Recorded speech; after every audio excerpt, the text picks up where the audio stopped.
புறப்பட்டு போகிற வழியில தன்னந்தனியா கோல் மட்டும்தான் அவருக்கு உதவி, வேற ஒண்ணும் கிடையாது.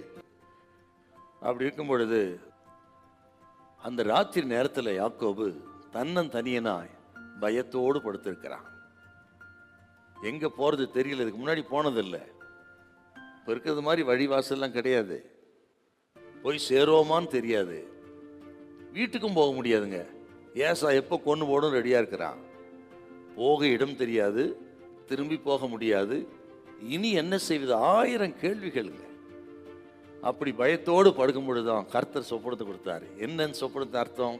யாக்கோபே, நீ பயப்படாதே, நீ பரலோகத்தின் பார்வையில் இருக்கிறாய், உனக்கு தூதர்களின் பாதுகாப்பு உண்டு, நீ போகிற எல்லா இடங்களையும் உன்னை நான் ஆசீர்வதித்து ஆசீர்வாதமாய் திரும்பி வர பண்ணுவேன், நான் உனக்கு சொன்னதை செய்யும்போது உன்னை நான் கைவிட மாட்டேன்.